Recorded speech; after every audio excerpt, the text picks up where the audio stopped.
bikin aja WhatsApp. Pak Dek, maju apa? Jangan belakang sono, jangan dingin.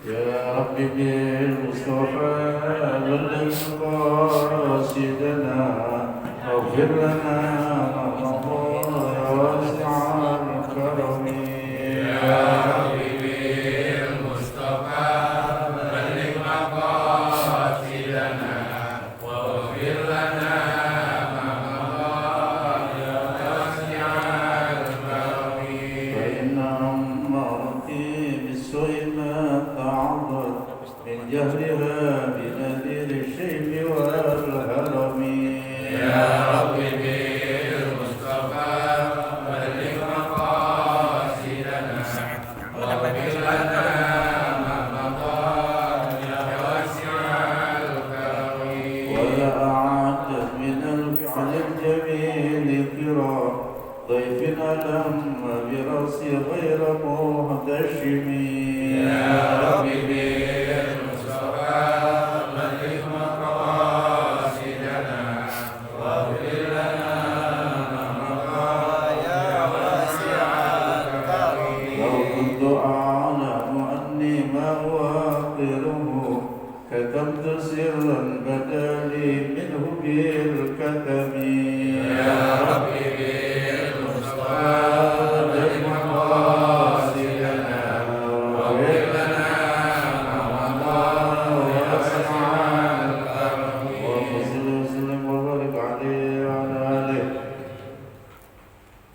الفاتحة أن الله الكريم يفتح علينا فتوح العارفين ويفقهنا في الدين ويرزقنا كمال الإخلاص واليقين على هذه النية ولكل نية صالحة إلى حضرة النبي الفاتحة.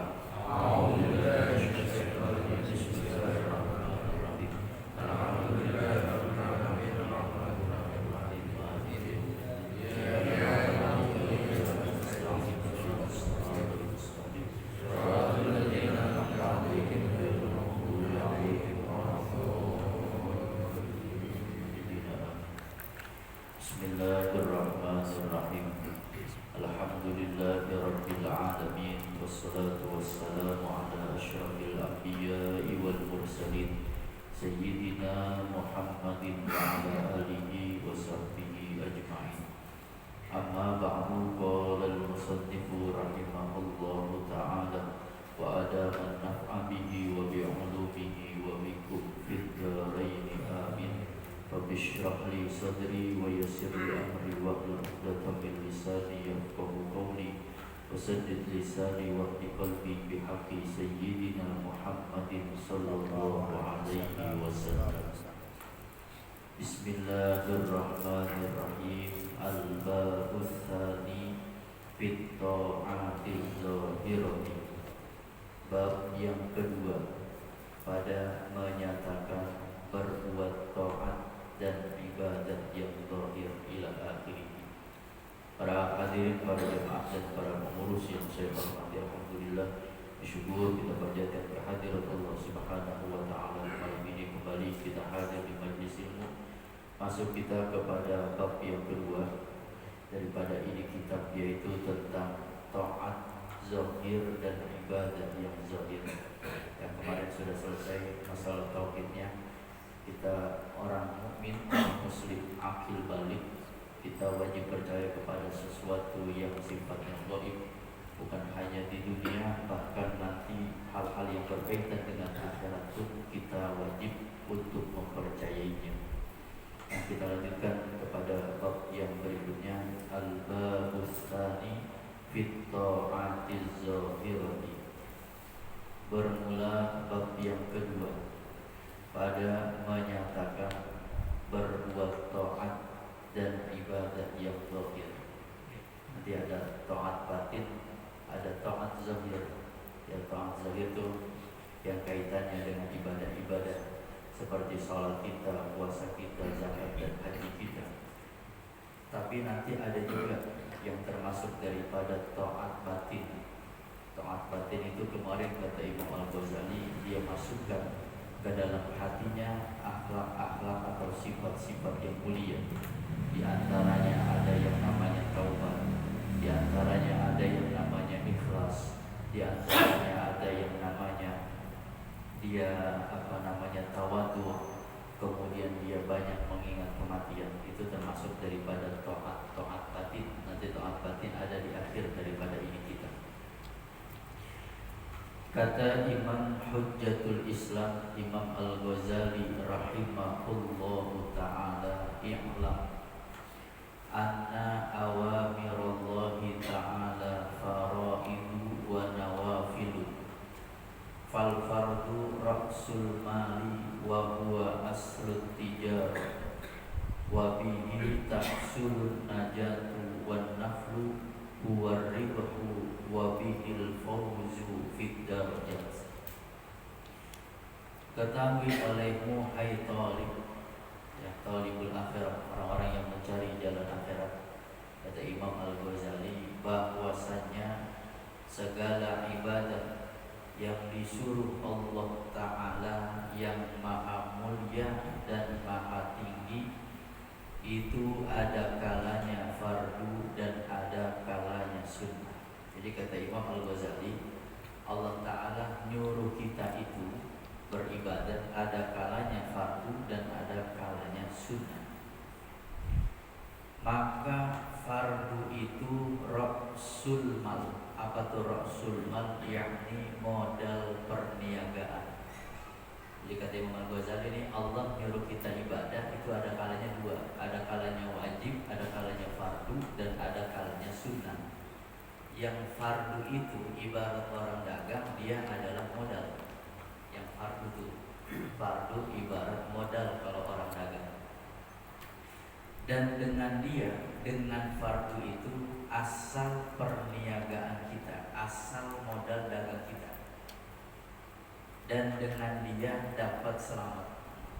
Jadi kalau orang ngerjain fardu doang, maka secara hukum perdagangan ibarat orang dagang, dia balik modal dan dia selamat.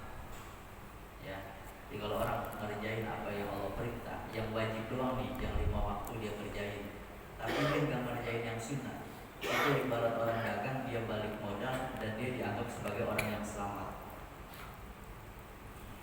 Sedangkan sunnah itu yaitu laba, untung daripada perniagaan. Sedangkan sunnahnya ibarat orang dagang, dia dapat untung. Maka orang yang kalau dia sholat ibadah nih umpama hanya 5 waktu doang dia kerjain, sunnah-sunnahnya dia nggak kerjain itu. Kan sunnah sembahyang diantaranya ada yang qobliyah, ba'diyah, ada yang sholat apalagi itu sunnah duha, tahajud. Dia kerjainnya mah yang 5 waktu doang. Ibarat orang dagang, dia cuma balik modal tapi tidak dapat untung. Supaya modal dapat, untung dapat, bagaimana caranya? Ngerjain yang fardu, ngerjain juga yang sunnah. Itu maksud kata Imam Al-Ghazali, kalau orang ibadah cuma ngerjain yang wajib, ibarat orang dagang, dia cuma dapat untung. Dapat modal gak dia tuh? Gak dapat. Bagaimana supaya balik modal, untung juga dapat? Ya kerjain yang fardu, kerjain yang sunnah. Ya, maka nanti tuh dalam satu riwayat, kalau orang biasa ngerjain puasa-puasa sunnah, bukan hanya Ramadan dia kerjain, tapi Senin Kemis dia kerjain. Ada puasa di bulan apa umpama di bulan-bulan Ashhurul Hurum, bulan-bulan yang dihormati, atau dia puasa di Ayyamul Bid, habis lebaran dia puasa lagi 6 hari Syawal. Pokoknya yang puasa-puasa sunnah dia kerjain. Kedudukannya dalam satu riwayat tinggi nanti di surga. Bahkan dia udah disiapkan oleh Allah Ta'ala masuk ke dalam surga melalui pintu yang disebut dengan Ar-Rayyan pintunya. Nah, orang yang ngerjain fardu dan ngerjain sunnah, baik dalam ibadah sholat, puasa ataupun yang lainnya, dia dianggap orang yang balik modalnya dan juga dia dapat untung ibarat orang dagang itu. Tapi kalau dia ngerjain fardu doang, yang sunnah dia nggak kerjain, berarti dia cuma balik modal, nggak dapat untung. Kita kan pengen modal balik, untung dapat, kan begitu. Bagaimana caranya? Yang fardunya kerjain, yang sunnahnya juga kerjain. Nah, kalau kata guru saya, kalau orang biasa ngerjain sunnah, kapan-kapan malas itu datang, pasti yang ditinggal yang mana? Yang fardu apa yang sunnah? Yang sunnah. Kalau kita cuma ngerjain yang wajibnya aja, bayar 5 waktu doang, umpama sunnah gak pernah kita kerjain. Satu ketika si malas itu datang, maka nanti yang ditinggal adalah yang wajib. Jadi kalau kita ngerjain 5 waktu, malas datang, pasti yang ditinggal nanti wajibnya. Tapi kalau kita biasa ngerjain wajib amal yang sunnah, kapan-kapan malas itu datang, maka yang ditinggal adalah yang sunnahnya, bukan yang wajib. Ya, maka orang yang ngerjain sunnah itu diantaranya kalau dia sholat sunnah umpama itu nambel yang bolong-bolong, yang kurang pas sembahyang 5 waktu kita. Apa kita sembahyang yang kurang khusyuk pada 5 waktu, apa baca Fatihah kita kurang fasih, maka nanti ditambal oleh sholat sunnah kita. Maka itulah pentingnya ngerjain ibadah sunnah, sholat sunnah dan ibadah yang lainnya. Dan dengan dia ngerjain yang sunnah itu dapat kemenangan dan derajat yang tinggi di dalam akhirat. Itu fadilah ngerjain yang sunnah. Jadi Allah Ta'ala, kata Imam Al-Ghazali, ada kalanya nyuruh kita yang wajib, ada kalanya nyuruh yang sunnah. Ibarat orang dagang, kalau yang fardu itu ibarat yang balik modal. Kalau dia ngerjain fardu juga, sunnah juga, dia ibarat dapat untung. Ya, bukan hanya dapat untung, tapi dapat kemenangan, bahkan derajat yang tinggi nanti di dalam akhirat. Dan hampir ia mendekatkan ia kepada Allah Ta'ala. Jadi untuk jalan menuju Allah itu bukan yang fardu. Yang fardu kalau ketahuan namanya kewajiban. Ya, jadi nanti orang-orang yang ingin mendekat kepada Allah, ingin orang yang dia dicintai oleh Allah, salah satu jalannya adalah perbanyak ibadah sunnah. Makanya lagi-lagi itu kemarin ada ulama yang kalau malam nih nggak tidur sebelum ngerjain 100 rakaat, bayangin. Ya, kita aja 20 rakaat tamat-tamatan ya, lagi rajin lagi enggak. Itu orang-orang yang begitu tuh udah tinggi bener, udah dijamin rasa cintanya oleh Allah Ta'ala. Ada orang yang tidak enak rasanya mulut kalau nggak baca Quran, kalau umpama seminggu nggak hatam, bahkan ada yang sampai 3 hari hatam. Imam Syafi'i bahkan hampir hatam kepada 1 hari 2 kali hatam, pagi siang hatam dan dari siang ke malam hatam. Itu ibadah-ibadahnya menjadi orang yang dicintai oleh Allah dengan ibadah sunnah. Bersabda Nabi sallallahu alaihi wasallam, yaqulullahu tabaraka wa ta'ala, ma taqarraba ilayya al-mutaqarrabun bimisli ada'i maftaratu alaihim wa la yazalul 'abdu yataqarrabu ilayya bin nawafili hatta uhibbu fa idza ahbabtuhu kuntu sam'ahu alladhi yasma'u bihi wa basarahu alladhi yubsiru bihi wa lisanuhu alladhi yantiqu bihi wa yadahu allati yabtishu biha wa rijlahu allati yamshi biha wa qalbahu alladhi yudmiru bihi. Nah, mana dalil kalau orang ngerjain sunnah maka dia dapat kecintaannya Allah. Firman Allah Tabaraka wa Ta'ala di dalam hadis qudsi. Allah berfirman dalam hadis qudsi, kata Allah, tiada menghampirkan kepadaku, tiadalah dekat kepadaku oleh orang yang menuntut meminta dekat kepadaku dengan seumpama berbuat ibadah yang akan aku fardukan atas mereka itu. Jadi Allah sendiri yang ngomong dalam hadis qudsi. Kata Allah, tidaklah seorang hamba itu mendekat kepadaku melalui jalan yang aku wajibkan, yang fardu-fardu aja. Ya, dia hanya dapat apa tadi di atas, dapat selamat aja dia. Tidak dapat kemenangan, tidak dapat keuntungan, bahkan tidak ada jaminan bisa dekat kepada Allah. Jadi kata Allah dalam hadis qudsi, hambaku yang ngerjain ibadah yang wajib saja tidak bisa menjamin dia dekat kepadaku. Nah, senantiasa hambaku menuntut meminta hampir dekat kepadaku dengan mengerjakan segala ibadah yang sunnah hingga aku kasih akan dia. Jadi kata Allah, pengen kalau hambaku itu aku cinta kepadanya, jalannya adalah dengan ibadah yang sunnah. Yang namanya 5 waktu mah itu mah tahuan kewajiban. Yang namanya puasa Ramadan mah itu ketahuan kewajiban.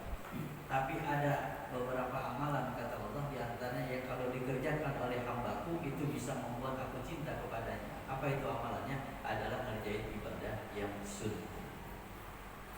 Ya, duha, orang-orang sibuk urusan dunia dia menduha sunnah hukumnya, ya. Tapi apa dia dijadikan sebagai satu kewajiban. Duha nggak pernah lepas. Mulai dulu dari 2 rakaat, udah demen duha tambahin 4 rakaat, udah demen lagi tambahin tingkatan paling tinggi 12 rakaat. Tahajud berat, orang-orang pada tidur dia mau bangun, dia kerjain dulu mulai 2 rakaat. Seminggu udah doyan gak lepas 4 rakaat. Nanti paling banyak ditambahin boleh 10 rakaat. 3-nya dipakai buat witir. Itu orang-orang yang begitu tuh, yang senantiasa ngerjain ibadah-ibadah sunnah, baik sholatnya, puasanya dan yang lain sebagainya, itu adalah jalan kata Allah untuk aku mencintai dia. Jadi kalau Allah udah cinta sama hambanya, Allah kasih tahu kepada makhluk-makhluk yang ada di langit, wahai para malaikat tuh, saya Allah cinta kepada hambaku si fulan, maka saya perintahkan engkau para malaikat untuk cinta kepada dia. Kalau udah cinta malaikat, Allah cinta, maka Allah perintahkan dunia tunduklah engkau kepada orang-orang yang tunduk kepada cinta. Nah, jadi cara jalan supaya Allah itu mencintai kita bagaimana? Sehingga nanti kita mau minta apa aja mau Allah dikasih. Perbanyak ibadah sunnah. Ya emang berat nih kalau nggak mulai mah. Ya duha kan kadang-kadang kita kalau lagi ada urusan doang, bukan tahajud ya. Kalau lagi ada urusan doang ini tahajud bukan main kenceng ya. Tapi kalau udah gol aja ada urusan gol semuanya udah lepas semuanya tahajud. Ya, yang namanya sembahyang hajat, yang namanya sembahyang taubat, sembahyang duha, tahajud itu dan lain sebagainya kerjakan. Karena itulah yang mengantarkan kita untuk mendapat kecintaannya Allah. Puasa begitu juga, kalau bisa jangan Ramadan doang. Dasar Ramadan ada namanya puasa Syawal 6 hari. Kalau dia puasa 6 hari ibarat puasa setahun. Nanti ada lagi puasa Senin Kamis. Ada lagi puasa Ayyam Bid, puasa Asyurul Hurum. Dan kalau dia cinta, kalau dia kerjakan ibadah-ibadah sunnah, maka kata Allah saya yang akan mencintai. Orang kalau udah cinta sama Allah, Allah udah cinta sama dia, Allah reda, Allah senang. Apapun yang dia minta pasti Allah kasih. Ya, banyak para wali-walinya Allah tuh begitu. Ada yang ibadahnya memang dia tengah malam selalu bangun. Ada yang ibadahnya dengan sedekah sunnah. Ada yang ibadahnya menggirangin orang itu kan sunnah. Ya, begitu. Nah, jadi cara dekat kepada Allah supaya Allah cinta kepada kita dengan jalan ibadah sunnah. Maka apabila telah kukasihi akan dia, kata Allah, kalau saya udah cinta sama si fulan, sama hambaku, niscaya adalah pendengarannya itu yang mendengar ia dengan dia. Kata Allah, kalau saya udah cinta sama si fulan, sama hambaku, nanti pendengaran dia jadi pendengaranku. Bagaimana maksudnya? Kata ulama, maka sesuatu yang tidaklah dia mendengar, kecuali yang dia dengar itu adalah sesuatu yang Allah ridho. Jadi nggak pernah kalau kira-kira dengerin sesuatu yang gak enak, yang gak pantas, dia kagak mau. Kenapa? Sebab telinganya dia udah jadi telinganya Allah, pendengarannya dia udah jadi pendengarannya Allah. Maksudnya dia kagak demen kalau umpama dengerin sesuatu yang gak pantas untuk didengar. Dan penglihatannya yang melihat ia dengan dia, sehingga nanti matanya si fulan, kata Allah, itu jadi mata. Bagaimana maksudnya? Ketika dia melihat sesuatu, tidaklah dia melihat kecuali sesuatu itu yang Allah ridho. Kalau kita kan masih melihat, mohon maaf, orang-orangnya kira-kira gak pantas. Kalau kita udah jaga benar dari luar enggak, tahu udah masuk ke dalam itu melalui HP dan lain sebagainya. Orang kalau udah ngejalanin yang sunnah, insya Allah kata Allah, maka nanti mata dia akan menjadi mata saya. Bagaimana maksudnya? Itu mata tidak akan pernah melihat sesuatu yang Allah haramkan. Makanya Allah cinta pada dia. Telinganya telinga Allah, matanya juga mata Allah. Dan jika ia berkata, dan perkataannya yang ia berkata dengan dia, ngomongnya juga nggak pernah ngomong yang jelek, ngomong-ngomong yang namanya binatang-binatang tuh nggak pernah keluar dari mulutnya, omongan-omongan yang nggak pantas nggak pernah. Kenapa? Karena Allah cinta sama dia. Kata Allah, kalau saya cinta sama si fulan, saya jadikan omongannya itu seperti omongan saya. Artinya yang Allah ridhoi, yang Allah senang. Dan tangannya yang memegang dengan dia, dan kakinya yang berjalan dengan dia, dan hatinya yang mencita-citakan ia dengan dia. Nanti tangannya itu tangannya Allah ridho, kakinya kaki yang Allah ridho, gak pernah jalan ke tempat maksiat. Bahkan hatinya udah menjadi hati Allah. Artinya tidak terlintas sesuatu apapun di hatinya untuk ngerjain kemaksiatan kepada Allah Ta'ala. Itu firman Allah dalam hadis qudsi. Kata Allah, siapa orang yang pengen aku cintai, maka mendekatlah kepadaku melalui ibadah-ibadah sunnah. Ya, kalau ibadah wajib maka ketahuan ini kita diperintah Ramadan namanya wajib. Kita puasa, kita sholat 5 waktu wajib. Tapi yang hebat itu dia bukan hanya ngerjain yang wajib, yang sunnah dia kerjain. Makanya sama Nabi itu tuh duha jadi wajib, tahajud jadi wajib sama Nabi, witir jadi wajib sama Nabi. Ya, sampai Nabi itu kakinya bengkak dalam satu riwayat. Aisyah nanya, ya Rasul, bukankah engkau dijamin oleh Allah masuk surga? Kenapa engkau ibadah sampai sebegitunya, tahajud lama berdiri? Kata Nabi, apakah saya tidak boleh menjadi hambanya Allah yang bersyukur? Itu Rasulullah, orang yang sudah bersih dari salah dosa, dijamin masuk surga, masih mau ibadah kepada Allah. Bagaimana dengan kita? Ya, kalau orang udah biasa tahajud tuh enak, mukanya dipandang. Ya, mau ulama kayak mau bukan ulama, kalau dia ahli tahajud mukanya enak dipandang. Bukan hanya mukanya, turun kepada hatinya, karena dia hanya berdua-duaan dengan Allah Ta'ala.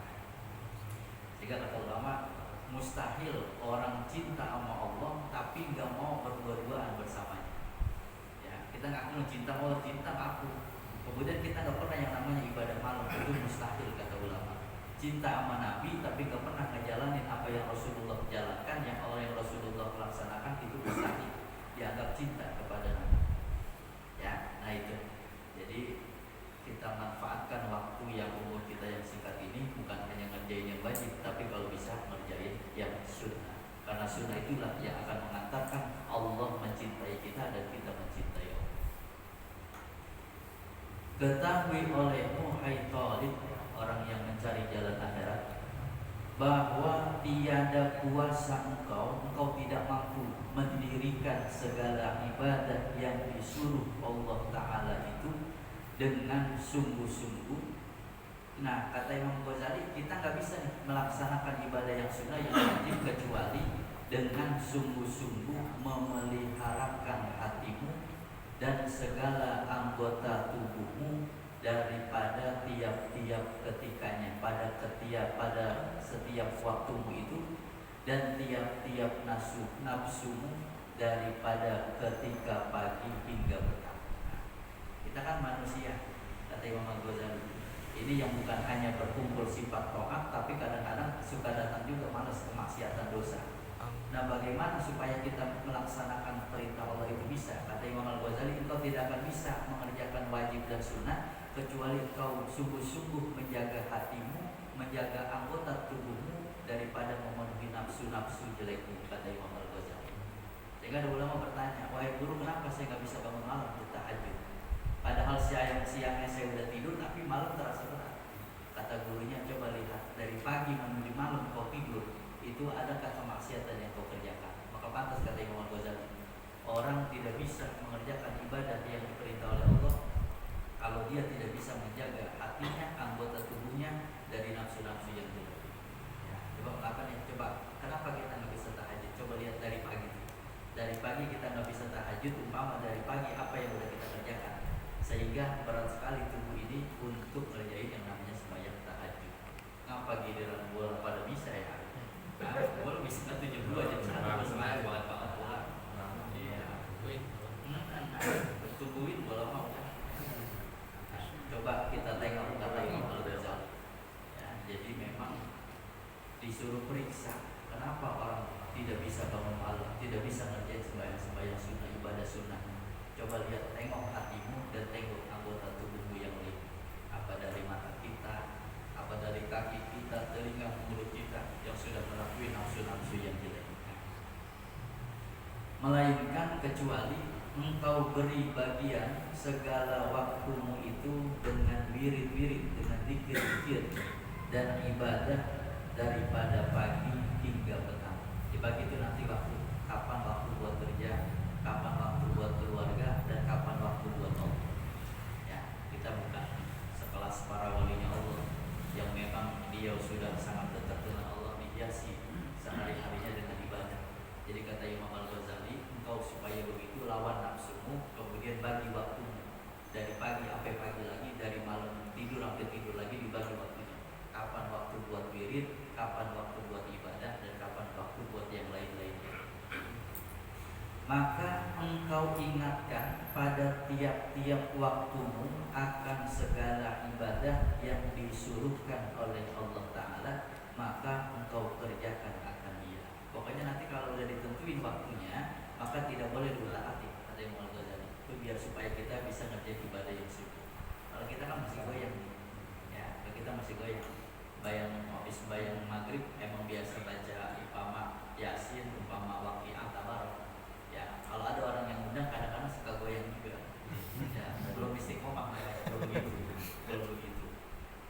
ada cerita ya, namanya cerita.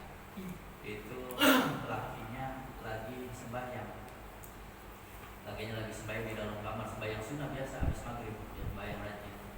Tiba-tiba ada tamu ya, yang bukain bininya.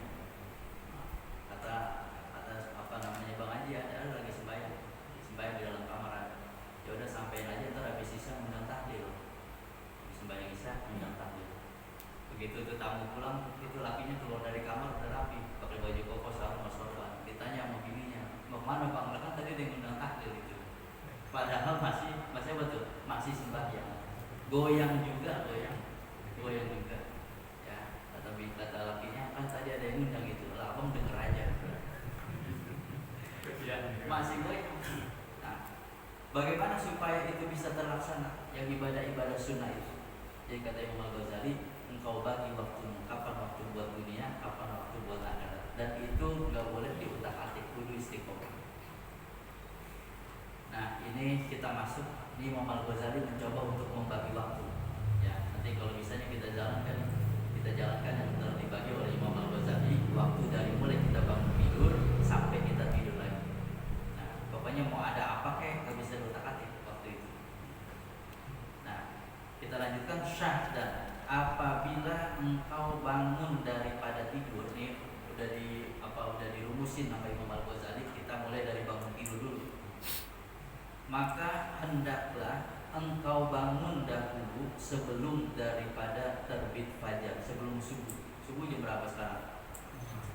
5 ya, makin cepat aja kemarin. Maka kata Imam Al-Ghazali, engkau bangun sebelum subuh.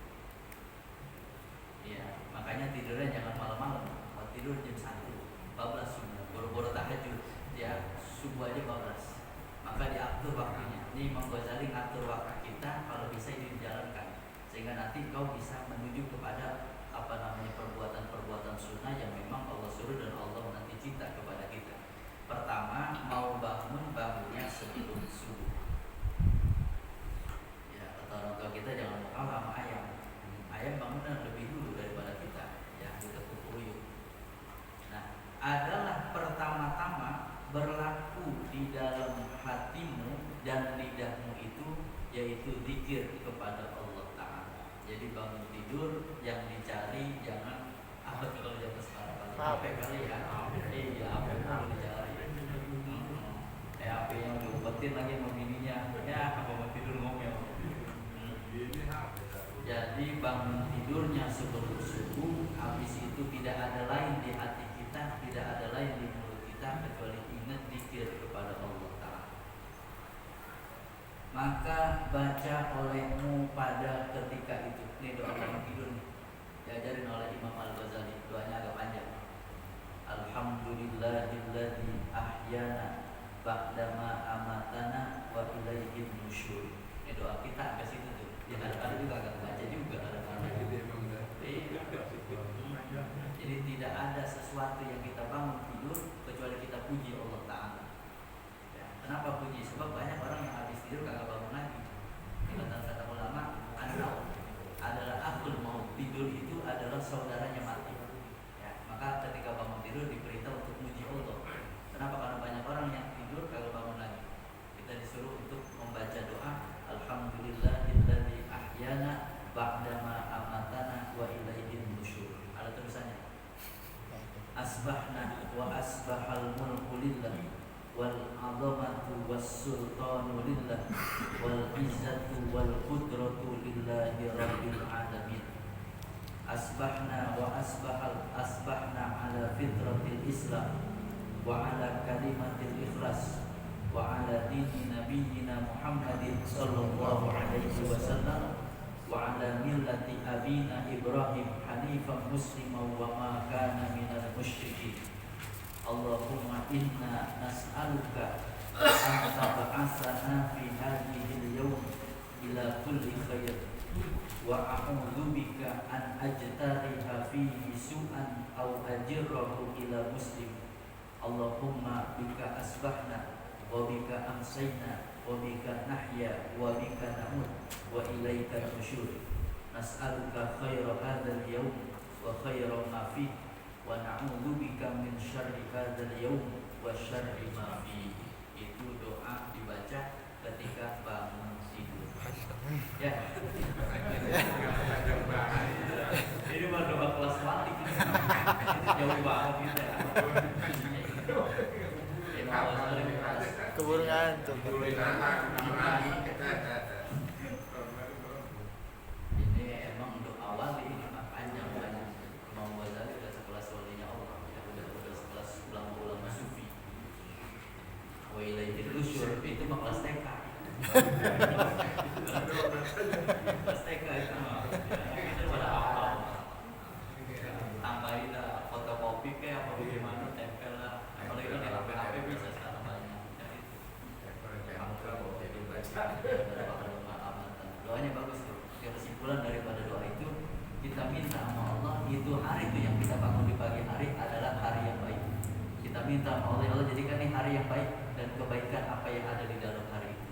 Dan saya berlindung kepadamu dari buruknya hari ini dan keburukan apa yang ada di hari ini. Jadi insya Allah pagi hari itu selalu selamat, aman. Ya nggak ada keburukan yang menimpa dia karena bangun tidur yang dia puji Allah, dia minta sama Allah kebaikan, berlindung daripada keburukan.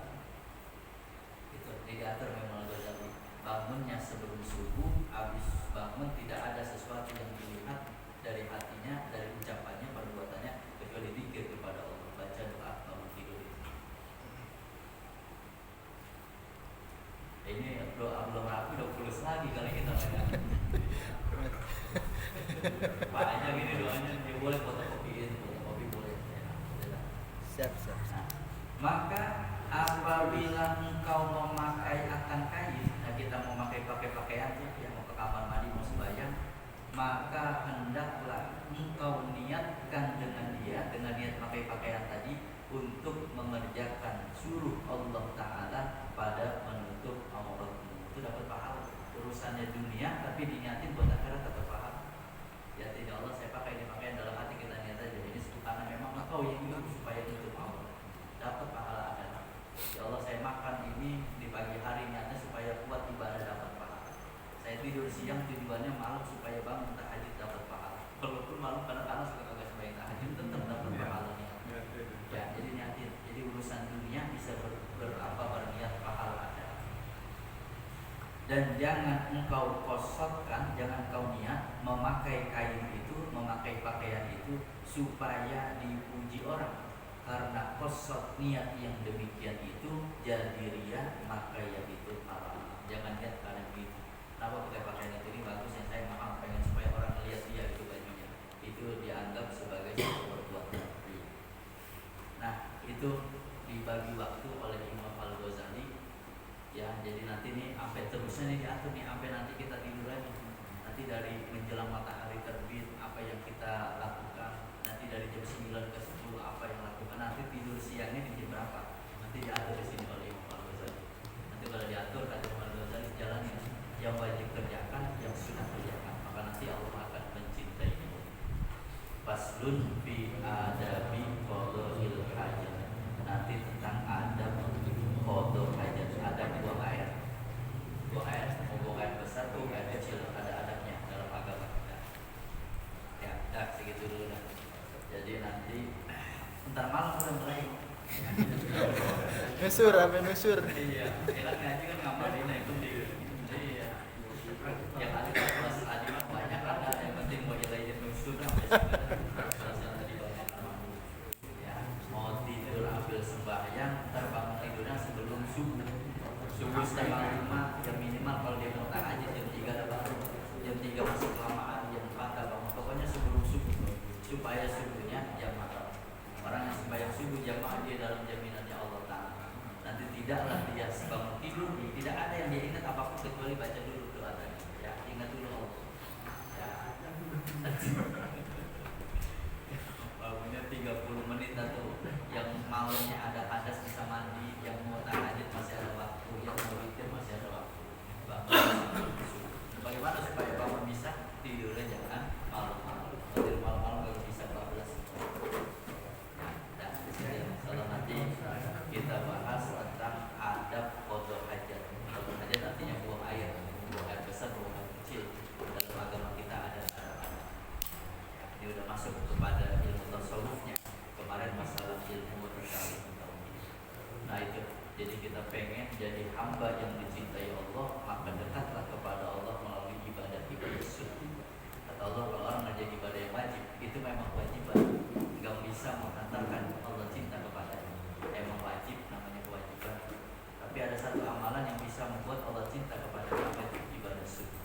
Nah sunnah-sunnah kerjain ada sembahyang 5 waktu ada sunnahnya qabliyah ba'diyah jam 9 ada duha habis subuh matahari udah mulai terik dikit ada isyraq namanya ya kemudian nanti ada sembahyang duha ada sembahyang tahajud ada sembahyang tasbih di bulan Ramadan nanti ada kita sembahyang tarawih ada sembahyang witir yang punya urusan hajat kerjain yang tempatnya kekeringan kerjain sembahyang istisqa yang punya pilihan mana kerja yang baik istighfar punya calon 3 mana yang terbaik pilih 1 yang diambil istighfar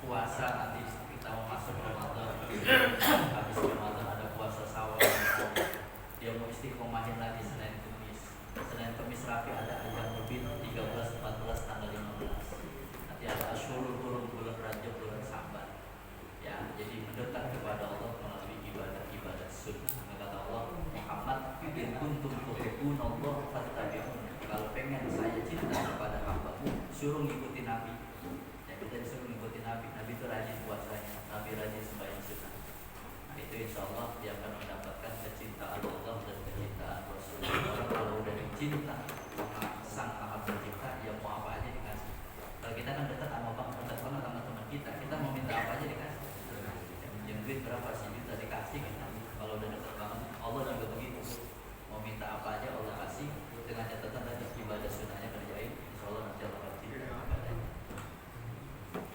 ya mudah-mudahan Allah kasih kita kekuatan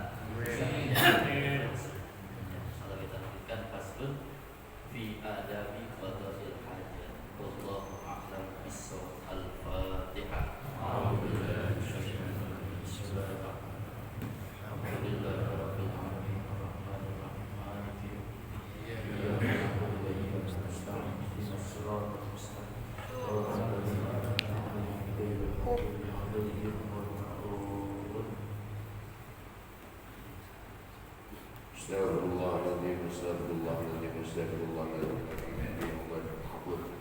Alhamdulillahirrabbilalamin hamdan syakirin hamdan na'imin hamdan yuafi ni'mahu wa yuafi majidah Rabbana lakal hamdu wa lakal syukru kama yanbaghi li jalali wajhikal 'azimi sultanik Allahumma shalli ala sayyidina Muhammad wa ala ali sayyidina salatan tunjina min jami'il ahwali wal afat wa tabdilana biha min jami'il hajat wa tughfirna biha min jami'il syaitan tanfa'una indaka ila darajat wa tuballighuna 'abdal wala min jami'il khairati fi hayati wa ba'dal mamat innahu qaribun mujibud da'wati ya qadir hajat subhanaka la tusisana 'alaika kama asnaita 'ala nafsik falakal hamdu hatta tarda wa lakal hamdu illa radita wa lakal hamdu ba'da ridha Allahumma salli ala nuril anwar wa syiril asrar wa tikam al-anbiya wa tayyibah biyasan Sayyidina wa maulana Muhammadin al-Mukhtar wa ala alihi wa sahbihi ahyan adadin min ahlihi wa abdani siratal mustaqim Allahumma ihdina siratal mustaqim Allahumma ihdina siratal mustaqim siratal ladzina an'amta 'alaihim minan nabiyyin wasyiddiqin wasyuhada'i wash-shalihin wa hasuna ulaika rafiqa dzalika fadlullahi wa kafa billahi 'alim Allahumma aftah 'alaina futuhal arifin bi rahmatik wa ansur 'alaina min khaza'in rahmatik wa dzakkirna ma nasina wa 'allimna ma jahilna bi rahmatika ya arhamar rahimin Allahumma la sahla illa ma ja'altahu sahla wa anta taj'alul huzna idza syi'ta sahla ya Allah ya Allah rabbal alamin Rabbana ighfir lana wa liwalidina warhamhuma kama rabbayana shighara Rabbana ighfir lana wa liwalidina warhamhuma kama rabbayana shighara wa li ajdadina wa li mu'allimina wa li asatidatina wa lil muslimina wal muslimat wal mu'minina wal mu'minat al ahya'i minhum wal amwat Rabbana hab lana min azwajina wa dhurriyyatina qurrata a'yun waj'alna lil muttaqina imama Rabbana la tuzigh qulubana ba'da idh hadaytana wa hab lana min ladunka rahmah innaka antal wahhab Rabbana atina fid dunya hasanah wa fil akhirati hasanah wa qina adzabannar Subhana rabbika rabbil izzati amma yasifun wa salamun alal mursalin walhamdulillahi rabbil